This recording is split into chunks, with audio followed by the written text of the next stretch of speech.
Allez, on est parti pour le nouveau Market Call, quatrième déjà. Yes, bon, cette semaine, ça a été une semaine très très chargée, un peu comme la semaine dernière finalement. Beaucoup de changements, ça a été un peu un... C'est parti un peu dans tous les sens cette semaine. Ouais, bah dernièrement, en vrai, on a eu des grosses semaines sur les Market Call. Et bah, c'est super intéressant parce qu'il y a plein de trucs à analyser, que ce soit au niveau macro, même au niveau technique. Là, on a fait un nouveau plus haut sur les indices américains. Il y a plein de trucs. Donc, petit récap pour ceux qui ne savent pas, pour les nouveaux arrivants. Market Call, c'est un podcast pour les traders pour vous aider à trader durant toute la semaine. Donc, en gros, l'idée, c'est que tous les week-ends, on vous fasse un podcast sur la macro, sur la géopo, l'analyse fondamentale globalement, mais aussi l'analyse technique pour vraiment vous aiguiller pour les semaines à venir, tout simplement. C'est pas des conseils en investissement. On vous dit pas exactement quoi prendre ou quoi que ce soit, mais on vous donne vraiment toutes les informations et toutes les news, donc c'est toujours super intéressant, je trouve. Donc est-ce qu'on partirait pas directement sur la première news de la semaine? Yes. C'est même plutôt un ensemble de news, ça a été la croissance de l'emploi aux États-Unis, qui sont sortis complètement catastrophiques. C'est Mm. sorti en fin de semaine. Ça a chamboulé un peu tous les marchés, ça a changé la tendance de beaucoup de marchés, pour la simple et bonne raison que le NFP il est sorti à moins 23 000 emplois, alors que le consensus il était à plus de 80 000. Donc c'est quand même une grosse surprise baissière, étant donné qu'on avait une dynamique sur le marché de l'emploi ces derniers mois qui était globalement positive. Et là, en fait, c'est un peu la douche froide parce qu'on n'a plus un emploi qui est aussi solide que ce qui était attendu. Ouais, bah dernièrement, on a eu beaucoup d'emplois solides au niveau du NFP, maintenant qui allait toujours en tendance un peu baissière, toujours aussi souvent, pas toujours, mais souvent, des bonnes révisions aussi baissières à chaque nouvelle sortie. Et là, cette fois-ci, c'était vraiment la douche froide au niveau de l'emploi américain. Donc NFP a moins 23 000 emplois contre un consensus à 80 000. Donc ça fait quand même moins 100 000 emplois par rapport aux prévisions. C'est juste une C'est énorme. dinguerie, c'est énorme. Mai aussi, on a été révisé. Juin, on a été révisé. Au cumul, entre mai et juin, on a révisé moins 100 000 emplois. Et du coup, si tu cumules ça avec le NFP de juillet qui a aussi fait moins 100 000 emplois que prévu, on a 200 000 nouveaux emplois aux États-Unis qu'on prévoyait et qui sont pas là. Donc Et ça, c'est concrètement, voilà, en plus de ça, on a des moyennes de création d'emplois sur les 12 derniers mois et sur les 3 derniers qui sont catastrophiques. Donc sur les 12 derniers mois, on n'est que à 34 000 par mois. Je ne sais pas si vous vous en rendez compte, mais bah, pour une économie comme les USA, c'est vraiment très bas. surtout avec la politique actuelle qui est vraiment une politique pour relancer la dynamique. 34 000, c'est assez faible. Et surtout que, c'est ce que tu allais dire probablement, c'est que sur les 3 derniers mois, on est qu'à plus 20 000. Ouais. Donc c'est vraiment rare d'avoir des données aussi faibles aux États-Unis, surtout sur le secteur de l'emploi. Et ça vient encore plus surprendre, étant donné qu'on était surtout sur une très bonne dynamique sur les derniers mois. Bah, là, par exemple, je vous montre le graphique du coup des non-farm payroll, des NFP, qui sont en gros les changements d'emploi au niveau des États-Unis. La data la plus regardée et la plus importante pour l'emploi.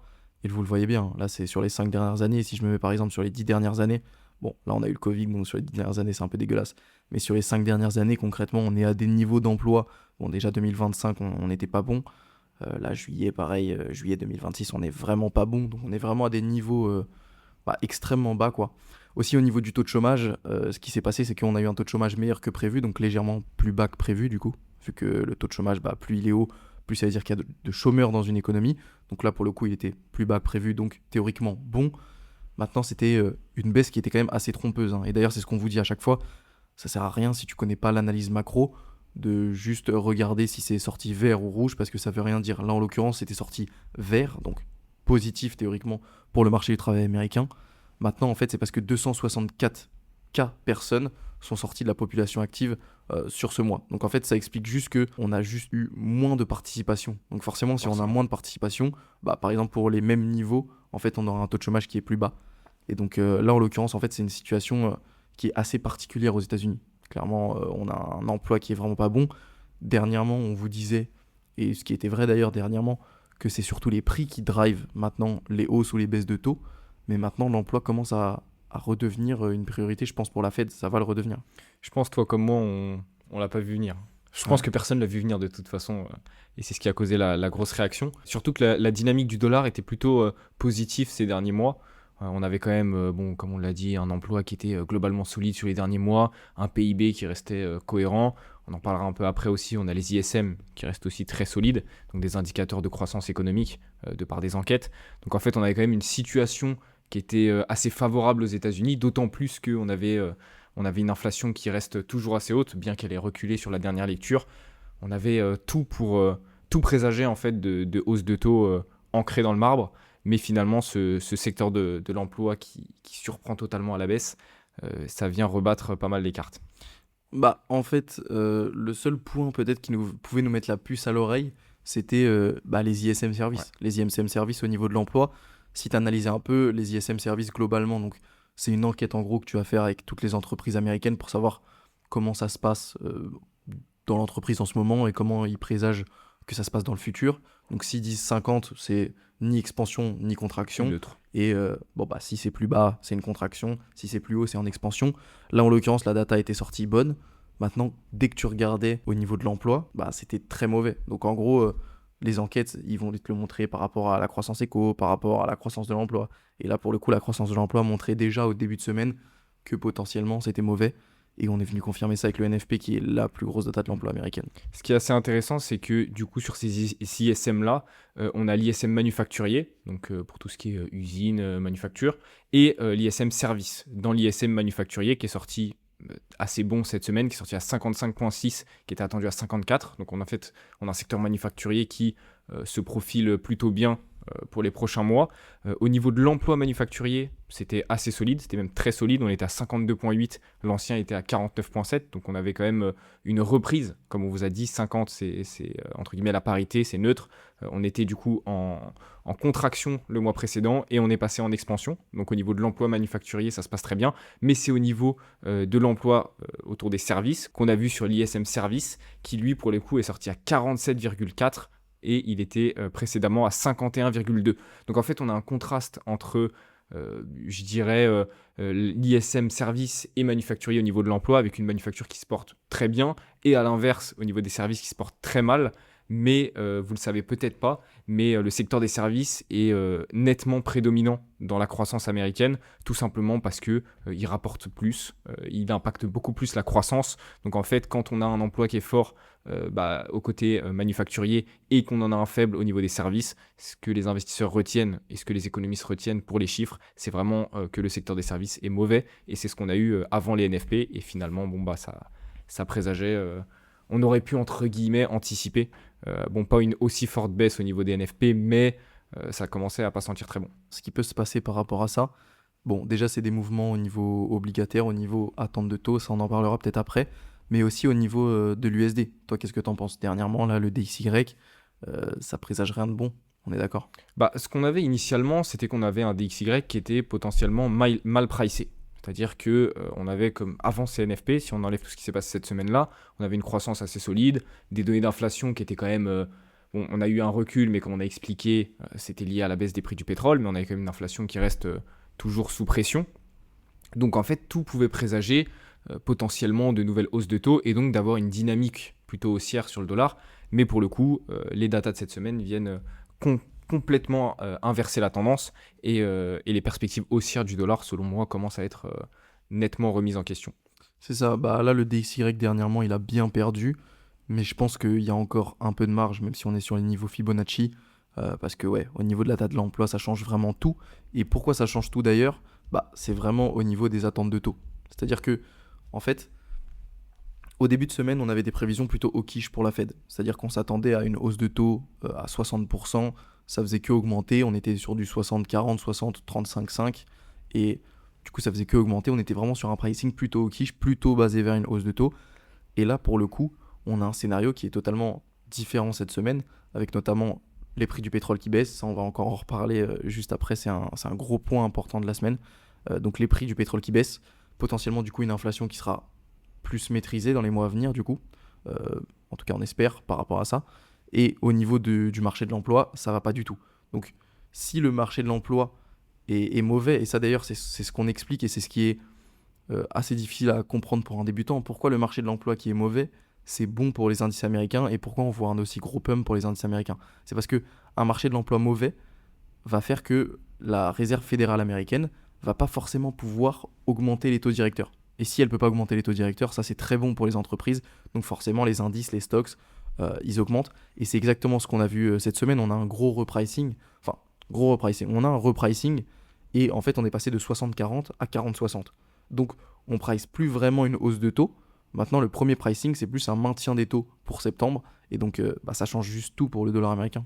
Exactement. Après, il faudra quand même regarder par la suite les prochaines datas d'emploi qui seront absolument scrutées par les investisseurs pour savoir si c'était une lecture saisonnière, même si, bon, au vu de la data, même une lecture saisonnière enfin, reste très négative. Mais est-ce qu'on a un regain sur l'emploi sur le prochain mois ou est-ce qu'on maintient cette dynamique vraiment baissière sur l'emploi, auquel cas on pourrait vraiment avoir des révisions bien plus importantes que ce qu'on a vu cette semaine et donc pour le coup voir un dollar plonger sur les marchés. Et dernièrement, si on regarde du coup et si on cumule un peu les indices qu'on a, parce qu'au final, c'est vraiment travailler sur des indices. C'est-à-dire que les marchés vont donner plusieurs indices pour savoir si les membres de la Réserve fédérale vont augmenter ou abaisser leur taux ou les maintenir. Et pour le coup, on a plusieurs indices. Donc on a la baisse du pétrole. Donc, si tu regardes un peu en composante d'inflation au niveau des United States, on voit que, bon, dernièrement, elle était passée de 4,2 à 3,5. Et on pouvait s'attendre à des reprises haussières de cette inflation par rapport à la hausse du pétrole. Mais là, on ne s'attend pas forcément à des reprises haussières par rapport au pétrole, plus vraiment, tout simplement parce que le pétrole a bien baissé sur les marchés. Donc forcément, si le pétrole a bien baissé sur les marchés, on ne s'attend plus forcément à des reprises à la hausse de l'inflation. Mais ce qui est assez intéressant par contre, et ce qu'il va falloir faire assez attention, en tout cas il faut en être conscient, c'est que si on regarde juste les prix du pétrole et tout simplement leur performance sur juillet, si là je me mets du 1er juillet au environ 30 juillet, on peut voir qu'ils ont quand même été haussiers de 27%. Donc ça veut dire que la prochaine data CPI aux US risque d'être quand même assez haute. Juste ici, là, on pourrait avoir une lecture, je pense, facilement à entre 3,7 et 4, par exemple. Peut-être pas 4, je dirais, entre 3,7 et 3,9. C'est exactement ce qu'on disait la semaine dernière hein, sur ces analyses sur l'influence des prix du pétrole sur les données d'inflation sur les 6 derniers mois, qui est vraiment exceptionnel. On a vu 3 hausses sur l'inflation qui étaient nettement liées à la hausse des prix de l'énergie, liées au début du conflit, entre guillemets. On a eu ensuite le retracement, suite aux news assez positives sur l'apaisement des tensions. On a vu une baisse de l'inflation. Certes, les prix du pétrole ne regagnent pas énormément de terrain, mais comme tu l'as dit, on reste sur une dynamique toujours haussière par rapport au début du mois. Donc forcément, ça jouera dans la balance pour la prochaine data. C'est ça. En fait, ce qui est vraiment important de savoir, c'est que ça va jouer sur la balance dans la prochaine data, mais par contre sur celle qui est juste après, donc qui intervient potentiellement en août, on peut voir qu'entre le 31 juillet juste ici et août, on a déjà une baisse de 10%. Donc pour le coup, même si la prochaine data apparaît assez haute au niveau des CPI, bon bien sûr il faudra le prendre en compte, il faudra prendre en compte toute la data qu'on a. Maintenant il faudra bien se dire que potentiellement on risque de continuer à avoir de la baisse. Donc à ce niveau-là, on s'attend de moins en moins à une Fed qui augmente les taux en 2026. C'est ça. Et bon, tout dépendra des prochaines perspectives. Mais pour le moment, moi je reste assez pessimiste sur les perspectives du dollar. Hein. Je sais pas ce que toi t'en penses de ton côté, mais... Ouais, bah au niveau du dollar, franchement, on a un switch en fait. On a vraiment un switch au niveau de la macro. Donc, pourquoi vraiment repricer un dollar haussier? Bah, il n'y a pas vraiment de sens. En plus de ça, on va le voir juste après. Juste après ces datas-là, on va checker ça. Il s'est passé pas mal de choses entre Iran, USA, Oman, etc. On voit que ça penche beaucoup plus vers le risk-on. Pareil, c'est pas une bonne nouvelle pour le dollar qu'on ait plus du risk-on, qui est le dollar qui est un actif risk-off. Donc pour le coup, ouais, je suis vraiment bearish sur le dollar américain sur le moyen terme. Court terme, oui, il pourrait reprendre. On est sur les niveaux Fibonacci. On a plus beaucoup de momentum. Donc on pourrait revoir des hausses à court terme. Pourquoi pas? Honnêtement, j'ai pas une boule de cristal, c'est très difficile à dire. Mais sur le moyen terme, je vois une continuation baissière. Surtout si du coup, on n'a pas de hausse de taux de la Fed comme on pouvait s'y attendre. C'est juste un énorme repricing. Ce qui est intéressant, c'est de voir un peu le contraste entre nos visions de cette semaine et celle de la semaine dernière, où justement la semaine dernière, on était plus sur un optimiste au niveau du dollar. On s'attendait d'ailleurs plutôt à voir un regain dollar, sauf qu'en fait, toutes les news de cette semaine ont totalement rebattu les cartes et on a une vision totalement inverse cette semaine. Et c'est pour ça qu'aussi, on met un point d'exclamation sur le fait que la macro et l'analyse macroéconomique, géopolitique, microéconomique ont une importance tout particulière dans l'investissement ou même le trading plus spécifiquement, parce que les tendances changent très très rapidement d'une semaine à l'autre. Bon, évidemment, cette semaine elle est quand même assez particulière parce qu'on a eu vraiment beaucoup de news, on va le voir aussi après sur Iran-US, mais c'est vrai que c'est vraiment un point qu'il ne faut pas du tout négliger dans le trading et l'investissement. Ouais, 100%. En plus de ça, faut pas oublier qu'on est aussi à l'ère de Donald Trump, hein. Donc en fait, Donald Trump, il dit Tout va A vite. une semaine, il dit B l'autre semaine. Donc en fait, c'est extrêmement compliqué de pricer quelque chose, notamment sur le moyen terme. Tu vois, tu essayes toujours de faire un pricing sur le moyen terme parce qu'il faut en faire un. Maintenant, c'est extrêmement compliqué. Donald Trump peut faire absolument n'importe quoi. On sait qu'il est globalement assez instable. Après, on va le voir, hein, il peut pas faire totalement n'importe quoi. On va le voir avec la guerre USA-Iran. Là, il commence un peu à se ranger. Il a plus trop le choix. Il est un peu dos au mur. Mais ouais, en fait, avec Donald Trump, trader avec Donald Trump, c'est toujours extrêmement compliqué. Et c'est aussi, je pense, important de savoir pas changer d'avis, mais modifier ses attentes si jamais on a une modification de données. Il faut savoir se dire, ok, la semaine dernière, on avait telle donnée, telle data, telle data. On avait, entre guillemets, ce puzzle-là, qui dépeignait du coup une hausse sur ça et une baisse sur ça, potentiellement. Mais cette semaine, on a rebattu les cartes avec des nouvelles données. Et maintenant, ça s'attend potentiellement à tout l'inverse ou à des changements sur certaines choses. Et c'est important aussi de calquer son analyse, que ce soit son analyse technique ou son analyse fondamentale, et de le faire vraiment avec les nouvelles données aussi que tu as. C'est ultra important. Le plus important, c'est, ok, il ne faut pas prendre juste les dernières données, mais les dernières données vont te servir pour le rajouter dans ton puzzle que tu es en train de faire sur ton analyse technique, analyse fondamentale pour te faire tes plans. Et là, en l'occurrence, on le rajoute et on voit que ça change quasiment tout. Et du coup, c'est très difficile de trader dans ces moments-là. On va pas se mentir. Mais par contre, voilà, il faut aussi être objectif sur les nouvelles datas qu'on a et pas juste rester buté sur un plan.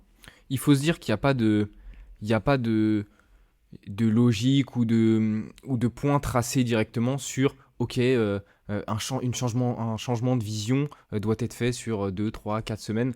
Pendant 3 semaines, 1 mois, 2 mois, on peut avoir une vision similaire sur un actif pendant très très longtemps.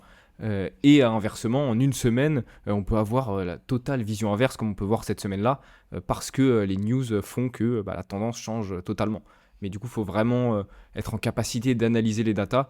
Et comme Paul l'a bien dit, c'est une mise à jour. C'est une mise à jour hebdomadaire qu'il faut faire, je dirais même quotidienne, où il faut toujours update les nouvelles datas entrantes par rapport à celles qui sont passées pour avoir la vision la plus claire. Bon, du coup, ça c'était pour les news au niveau des USA. Aujourd'hui aussi, enfin, cette semaine, on a eu Iran, USA, Oman. Beaucoup de choses à dire sur le Détroit. Encore une fois, toutes les cartes sont rebattues. La semaine dernière, on le rappelle, on avait États-Unis, Israël, qui a indiqué que potentiellement on allait avoir des frappes le week-end.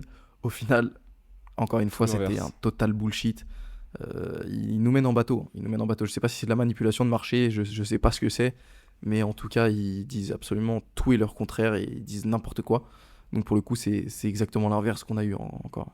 Ce qu'il faut vraiment comprendre, et ce qui est très important, et ce qui est aussi compliqué à assimiler pour beaucoup de traders plus débutants, c'est que au niveau de ce conflit-là, toutes les déclarations sont faites individuellement parlant. C'est-à-dire qu'il n'y a pas de consensus commun, il n'y a pas de déclarations communes qui sont faites, enfin du moins c'est très rare. Donc en fait, dès qu'on va voir une news dans un article ou dans un communiqué, peu importe, c'est la news du pays en question. Et il n'y a pas de on s'est entretenu avec les États-Unis et on sort une déclaration commune. Donc en fait, chacun peut dire un peu ce qu'il veut et on l'a vu, hein, l'Iran et les US ont quasi tout le temps des déclarations contradictoires à des heures d'intervalle. Donc il faut vraiment comprendre que toutes les datas sont à prendre avec des pincettes et qu'il faut vraiment les analyser en détail et aussi être fact-checké. Le seul moyen d'être fact-checké, c'est qu'elle soit acquiescée par l'opposant. Et en plus de ça, la plupart du temps, c'est juste des rumeurs, hein. Ah Donc en oui, fait, tu vois, c'est dit par CBS News, c'est dit par Reuters. Tu sais jamais vraiment si c'est fiable parce qu'ils indiquent pas qui leur a dit, bien sûr, hein, si c'est des rumeurs. Donc pour le coup, c'est jamais vraiment extrêmement fiable. Et là, en l'occurrence, encore une fois, c'est pas du tout fiable. Du coup, ce qui se passe cette semaine, donc le gros changement, c'est qu'on a une grosse avancée vers un accord de réouverture pour les Détroits d'Ormuz. En tout cas, c'est les infos qu'on en a. Donc en gros, le plan discuté, c'est que l'Iran contrôlerait le trafic entrant du Détroit d'Ormuz et Oman le trafic sortant. On a aussi parlé de frais de passage, je crois on était autour des 7% pour l'Iran et de 3% pour Oman. Maintenant, les USA, ils sont pas du tout contents là-dessus. Je pense pas qu'ils laisseront passer ça. c'est clair. Maintenant, potentiellement, du coup, on a un potentiel accord de réouverture d'Ormuz qui pourrait se faire dans les jours/semaines à venir. Encore une fois, on n'a pas d'infos plus que ça. Mais en tout cas, les marchés ont directement pricé comme s'il était déjà bon, quoi. Et On a, je trouve à titre personnel que c'est assez surprenant étant donné qu'on n'a pas on n'a pas de... Enfin, c'est un accord qui est fait en dehors des communiqués des États-Unis. C'est vraiment entre Oman et l'Iran qu'on a cet accord. Certes, ce sera un accord de réouverture. C'est eux qui, pour le coup, contrôlent ça pour le moment. Mais les USA et Israël restent un peu en dehors de ce scénario-là pour le moment, de cet accord. S'ils sont amenés à contredire un peu ça et s'opposer à ces conditions-là, on pourrait avoir des tensions qui éclatent, même si pour le moment les marchés restent très optimistes. Je trouve que c'est un optimisme peut-être un peu abusif. Abusif, je ne sais pas si c'est le terme, mais pour moi ça reste très très fragile. On peut avoir des retournements dans le cas où il n'y a pas d'accord, ou au contraire que les États-Unis viennent s'opposer à ces potentiels accords entre Oman et l'Iran. Bah, en fait, tout simplement, on a pricé quelque chose qui n'existe pas pour le moment. C'est-à-dire que on a vu des niveaux sur les indices américains qui sont juste abusifs. Quand je dis abusif, c'est vraiment que juste on a eu d'énormes mouvements sur les indices américains. Maintenant, des mouvements comme ça, on les aurait vraiment eu pour un accord. J'estime qu'on les aurait eu pour un accord, pas pour des rumeurs d'accord. Donc pour le coup, les marchés sont juste très confiants sur cet accord-là. Soit, le pétrole a bien baissé, les indices américains ont bien augmenté. Maintenant, voilà, il faut pas que finalement l'accord ne se fasse pas, parce que sinon on pourrait avoir vraiment des gros risques, notamment sur les indices américains, mais aussi sur le pétrole à la hausse, etc. Enfin, ça pourrait être terrible. Donc, ce qui est assez intéressant, c'est que actuellement, on a des marchés qui sont très asymétriques. C'est-à-dire qu'il y a beaucoup d'optimisme qui est déjà pricé. Donc, il y a peu de marge s'il y a une bonne surprise. S'il y a une bonne surprise, juste, je considère qu'on pourra continuer à la hausse, mais il n'y aura pas de grosses marges haussières. On a déjà fait la plupart, je pense. Maintenant, s'il y a une mauvaise surprise, là, la marge à la baisse pour les indices et la marge à la hausse, du coup, pour le pétrole, elle est juste énorme. Donc, c'est vraiment un marché qui est actuellement très asymétrique.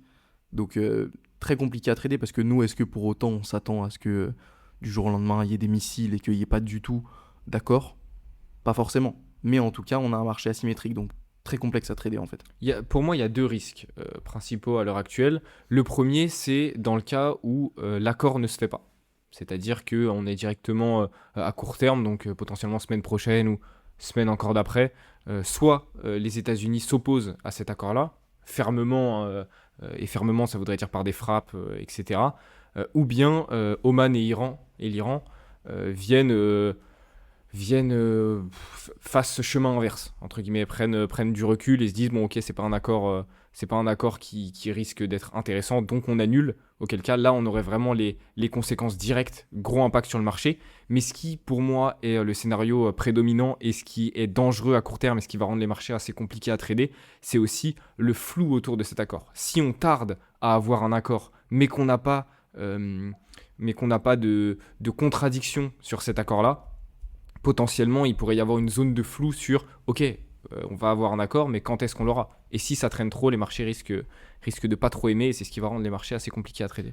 C'est ça. Et je pense que globalement, Trump, la grosse question qu'on pourrait se poser actuellement, c'est que, ok, bon, il essaye d'arrêter un peu la guerre, il arrête pas de dire qu'il y a un accord qui est proche avec l'Iran. Bon, l'Iran, eux, disent qu'ils sont même pas en négociation directe avec les USA, mais en tout cas, Trump a l'air de dire qu'il y a un accord prochainement qui risque de se profiler.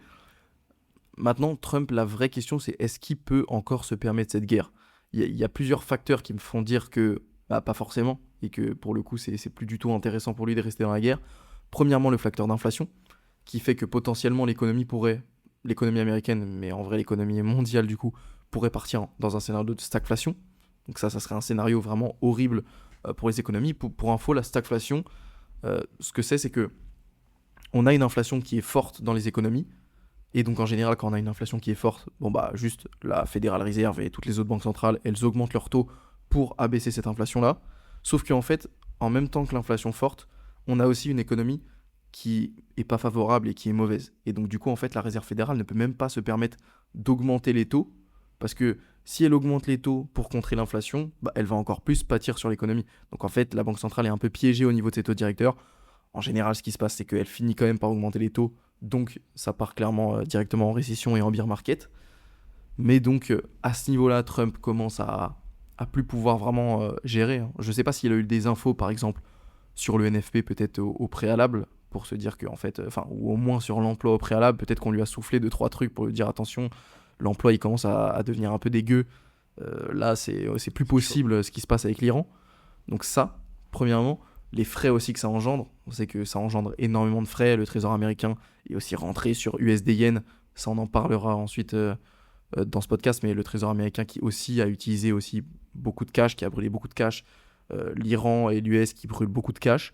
Et en plus de ça, il y a seulement un tiers des Américains qui sont favorables à la guerre. Donc en fait, Trump, je pense qu'il arrive dans une situation où en fait c'est plus du tout intéressant pour lui de rester dans cette guerre. Donc il veut vraiment tout faire pour avoir un accord. Et d'ailleurs, en vrai, c'est ce qu'on lit aussi dans les articles, hein. Trump veut absolument sécuriser un accord avec l'Iran, quoi qu'il en coûte. Et actuellement, je pense qu'il peut juste plus se permettre cette guerre. En fait, on a un peu une idée reçue sur le fait que ce soit les États-Unis et que les États-Unis, c'est une grosse économie, c'est une grosse puissance, ils ont les moyens, que ce soit militaires ou financiers. Mais au final, c'est pas aussi simple que ça. Parce qu'il y a une stabilité à maintenir, une stabilité qui repose sur les États-Unis, mais qui est aussi l'un des piliers principaux de l'économie mondiale. Donc si demain l'économie américaine est amenée à chuter ou du moins fortement reculer, on aura un impact direct sur l'ensemble des économies. Donc Trump ne peut pas faire n'importe quoi et il n'a pas non plus la mainmise à 100% sur les décisions prises au niveau de ce conflit, etc. À 100%. Il faut bien se dire que même si l'accord a déjà été pricé par les marchés, globalement, je dirais que sur le pétrole, il n'a pas totalement été pricé. Sur les indices, on l'a déjà un peu plus pricé. Parce que, encore une fois, les indices ont bien augmenté cette semaine, mais on a eu le NFP seulement en fin de semaine. Donc, c'est-à-dire que, ok, on a eu des bons résultats d'entreprise. Maintenant, ça n'empêche que les marchés ont principalement augmenté vraiment par rapport à cet accord présumé entre l'Iran et Oman. Donc, globalement, ce qu'il faut savoir, c'est que même si l'accord est potentiellement pricé, l'accord n'est pas encore totalement sécurisé. Et donc, ça crée forcément un risque qui est primordial sur les marchés. Si les négociations échouent, bon bah là, les marchés, c'est la guerre. De s'emballer, ouais. Et nous, on va pouvoir faire beaucoup de cash dessus. On a d'ailleurs beaucoup de... Toutes ces opportunités-là, nous, on les anticipe et on prévoit des scénarios. Ces scénarios-là, on vous les évoque dans le podcast, mais c'est des scénarios qui nous permettent d'avoir une watchlist pour ce scénario-là, une watchlist pour un scénario plus optimiste sur un accord.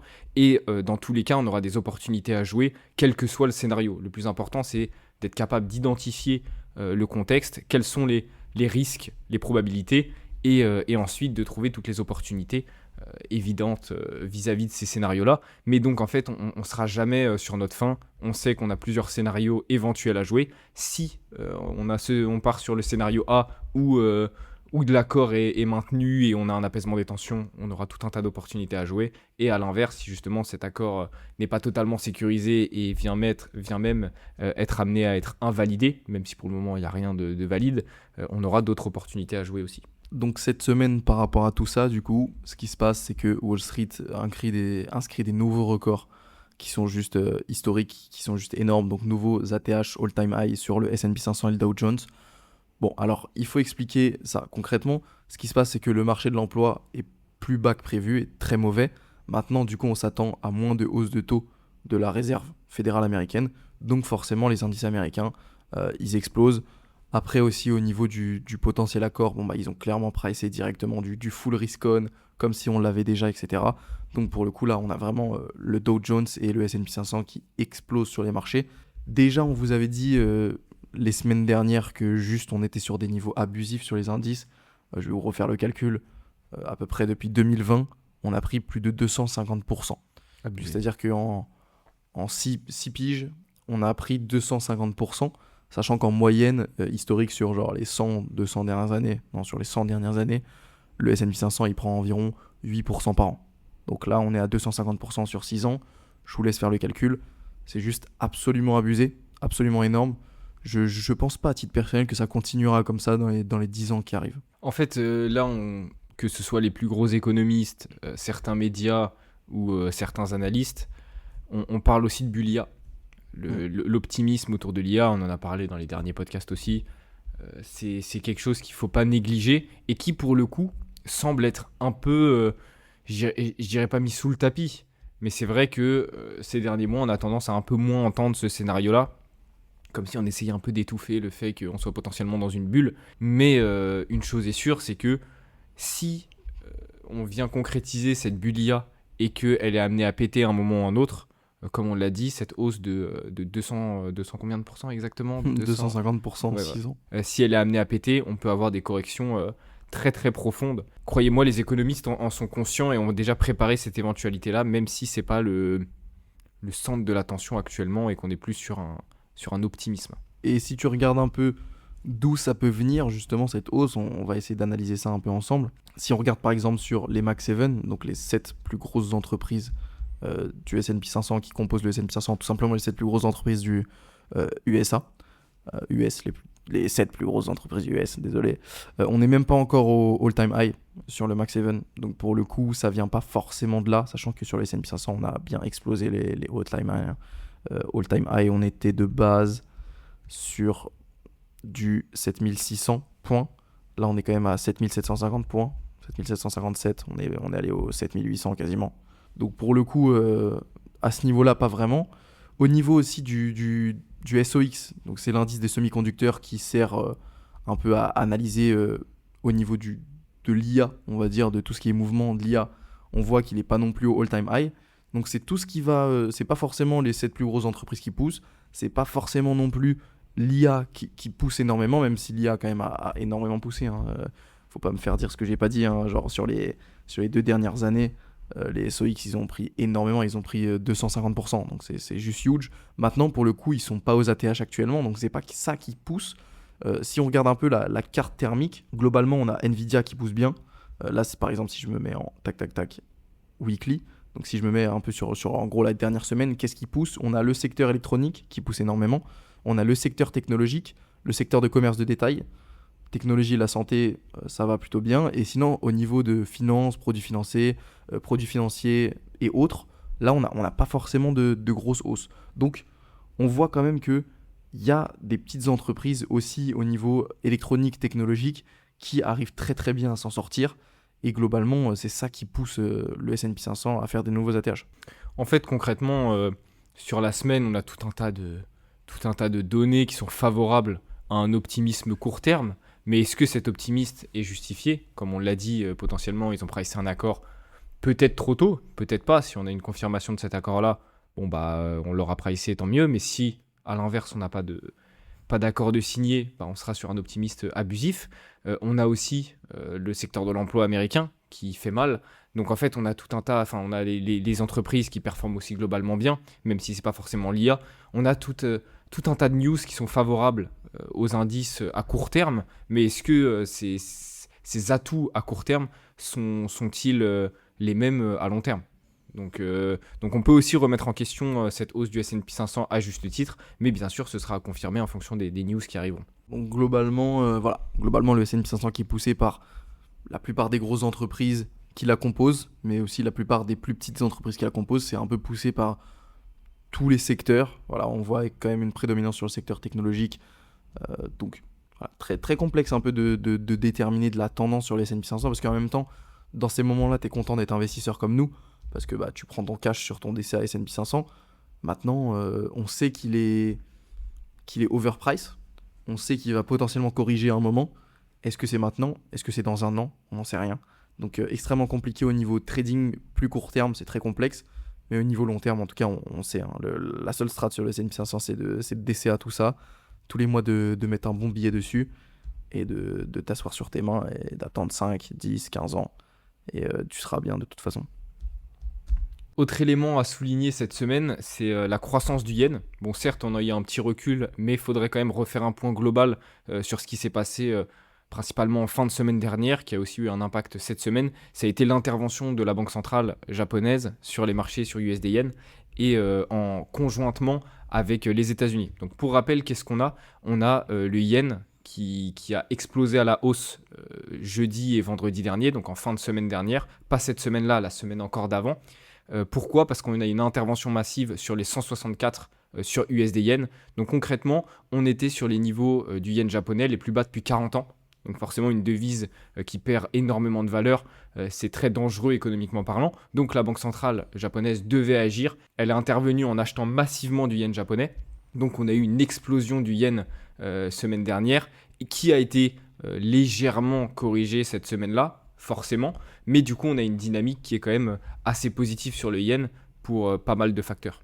Bah, en fait, ce qui s'est passé, c'est que cette semaine, on a commencé à avoir de la continuation d'abord, avant d'avoir de la correction. Et que donc dimanche, on a commencé à avoir de la continuation. Et ensuite, une petite correction. C'était exactement ce qu'on avait prédit, enfin ce qu'on avait vu et ce qui était possible de trader, ce qu'on avait dit la semaine dernière durant le podcast. Pour le coup, nous, on s'est pas exposé là-dessus. C'est pas le style de setup sur lesquels on trade.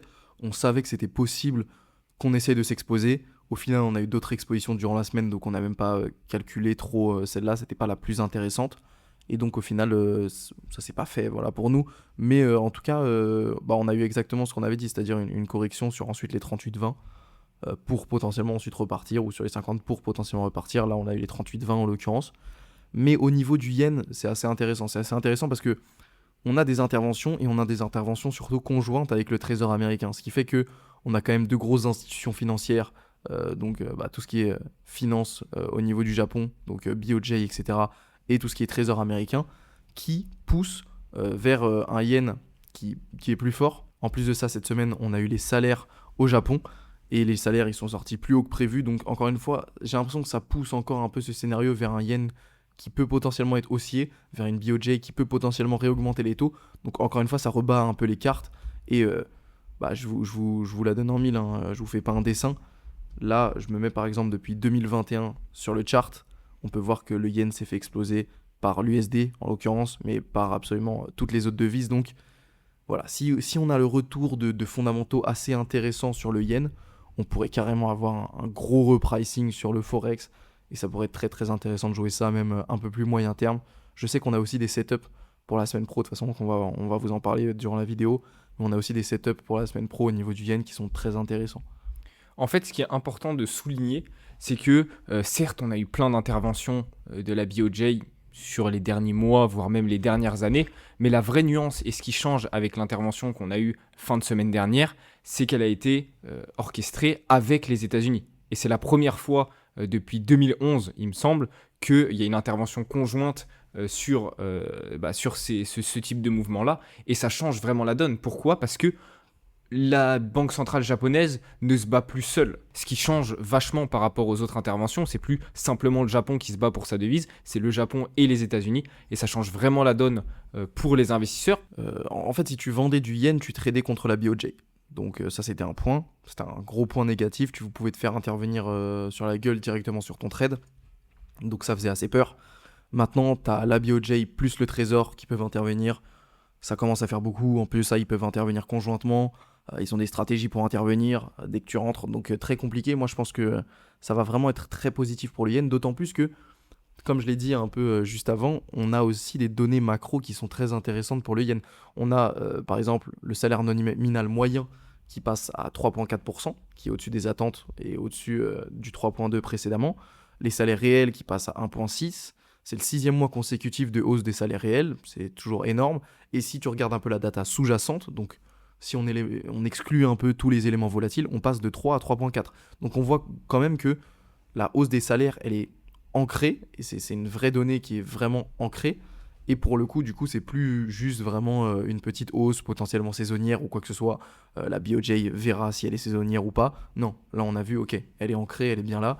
Donc ça va, au bout d'un moment, obliger la BOJ à intervenir sur les marchés, soit en intervenant sur sa devise, mais surtout en augmentant les taux directeurs. Et pour le coup, ça peut que faire du bien au yen japonais. Pour info, les taux directeurs actuels de la BOJ, ils sont seulement à 1%. Donc en gros, si tu fais le différentiel, si tu achètes de l'USD contre du yen, tu prends le différentiel de taux. Donc aux US, on est genre à 3,5, 3,75. Au Japon, on est à 1%, donc tu prends directement le différentiel de taux. Il faut absolument que ce différentiel soit assez comblé pour qu'on puisse se dire, ok, le yen japonais est vraiment intéressant sur les marchés. Et là, en l'occurrence, c'est ce qu'on est en train de se dire. Globalement, du coup, ces données, elles renforcent le scénario de nouvelle hausse de taux de la BOJ. C'est très bien. On est à 59% pour un hold pour le moment et 41% pour une hausse en septembre. Donc pourquoi pas. En tout cas, ça reste très positif pour le yen. En fait, ce que ça a surtout renforcé, ces datas de croissance et d'intervention, c'est que ça a renforcé l'idée qu'il y aura une hausse de taux prochainement. on n'a pas le timing exact. Donc, par exemple, sur la prochaine réunion, on reste toujours sur un hold majoritairement pricé, mais on n'a pas de... Mais en tout cas, les investisseurs sont convaincus qu'il y aura une hausse prochainement de la part de la Banque centrale, et c'est ça qui rend cet aspect assez positif sur le yen, étant donné que c'est un scénario qui était globalement anticipé, mais il y avait quand même un flou sur le fait que est-ce qu'ils vont vraiment, augmenter les taux s'ils n'ont pas besoin. Là, pour le coup, avec les nouvelles datas, ils pourraient également se le permettre. Du coup, autre donnée qui était très intéressante cette semaine, c'était l'emploi canadien. Donc l'emploi canadien, voilà, il y a pas de débat, il est sorti très très bon. On a un taux de chômage qui est le plus bas depuis 2 ans et du coup qui confirme vraiment bien cette tendance baissière qu'on voyait depuis des mois et des mois. Donc ça c'est super. Au niveau des créations de l'emploi aussi, au niveau du Canada, dernièrement, durant les derniers mois, on avait beaucoup de temps partiel pour peu de temps plein. Et là en l'occurrence, on a eu déjà plus de création d'emplois, beaucoup plus qu'attendu, donc 75 000 contre 15 000 attendus. Mais en plus de cette surprise haussière, on a eu aussi tout autant de temps partiel que de temps plein. Donc pour le coup, c'est vraiment des très bonnes données de l'emploi. On a vu le CAD, ça l'a clairement poussé sur les marchés. Même la baisse du pétrole l'a pas autant impacté. Donc en fait, le CAD a été extrêmement poussé sur les marchés. Et je pense que c'est logique. C'est logique parce que même si de toute façon, on ne s'attendait pas à des hausses ou à des baisses de la part de la Bank of Canada, ça fait du bien, ça fait respirer un peu les investisseurs canadiens parce que les données de l'emploi dernièrement étaient vraiment globalement mauvaises durant ces derniers mois. Encore une fois, je le dis, beaucoup de temps partiel, très peu de temps plein, donc en fait très peu de réel impact positif sur l'économie. Et là, enfin, on arrive à avoir du temps plein, donc c'est très cool. Bah c'est ça, c'est que certes, ça n'a pas d'impact, comme tu l'as dit, sur le pricing de taux, mais c'est vraiment le fait d'avoir enfin une vraie data positive, une vraie data pas simplement tirée, comme tu as dit, par du temps partiel. Là, c'est vraiment du temps plein et du temps partiel, évidemment, mais on a quand même cet aspect de temps plein qui change vraiment la donne. Et les investisseurs, ils ont pris ça comme très, très positif, à juste titre. Donc pour nous, la tendance du CAD reste quand même assez solide à court terme. Ouais, clairement. Et enfin, dernière donnée pour le FX, ensuite on passera à la watchlist, c'est l'emploi en Nouvelle-Zélande. Est-ce que tu peux nous en parler un peu ? Ouais, bah alors ce qu'on a, c'est qu'on a le taux de chômage qui explose. C'est le plus haut niveau depuis 2015. Il est passé de il était attendu à 5,4%, il est sorti à 5,6%. Je le répète, c'est le niveau le plus haut depuis 2015, qui est quand même... ça fait plus de 10 ans, donc forcément c'est assez catastrophique. Après, certes, en termes de création d'emplois, ça reste assez solide, on a toujours de la bonne création d'emplois. Pareil, au niveau des salaires, c'est globalement modéré, mais ça reste quand même globalement bon. Mais donc, globalement, qu'est-ce qu'on a ? On a des données qui sont globalement contrastées, mais les investisseurs, ils retiennent vraiment ce taux de chômage qui est catastrophique, plus haut depuis 2015. C'est totalement abusif et c'était pas du tout anticipé par les marchés. Donc même si on a une data qui est globalement contrastée sur le papier, le focus des investisseurs reste porté sur le taux de chômage et ce qui a été globalement négatif pour la devise. Ouais, c'est ça. En plus, dernièrement, on parlait du fait que la RBA, il y avait vraiment un switch, donc potentiellement que la UD allait vraiment se faire manger par l'UNZD. Et là, ça rebat encore une fois toutes les cartes, ça change vraiment tout à partir de ça. Donc bon, pour le coup, voilà, vraiment beaucoup de données cette semaine. Un peu moins de données sur le FX, mais beaucoup de données globales. Et ça nous a donné vraiment plein d'idées pour la watchlist de la semaine pro, notamment sur le FX, sur les indices, etc. Donc let's go, on va analyser cette watchlist. Pour le coup, la watchlist, on va pas l'analyser directement sur YouTube. On va l'analyser avec les membres de l'académie, comme tous les week-ends. Ça serait juste trop abusé de tout donner ici. Donc pour le coup, on reste sur les membres de l'académie, on va vraiment analyser ça pour eux, notamment durant le call de dimanche. Et là, on va faire une petite analyse, enfin une grosse analyse même, parce qu'il y a beaucoup de choses à dire pour la watchlist. Concrètement, là, tout ce qu'on a fait durant ce market call, c'est vraiment de l'analyse macro, de l'analyse de prix. C'est intéressant, c'est bien. On analyse encore une fois les marchés, c'est très cool. Maintenant, il faut bien des setups de trading pour faire de l'argent. Tu vois. Et là, c'est exactement ce qu'on va analyser dans la watchlist de la semaine pro. Les setups où vraiment on pourrait placer nos billes et faire de l'argent la semaine prochaine, et la semaine encore d'après, et la semaine encore d'après. Donc ça, on analyse ça pour les membres de l'académie. Si jamais tu veux rejoindre notre académie de trading pour faire du vrai trading professionnel, n'hésite pas, c'est le premier lien dans la bio.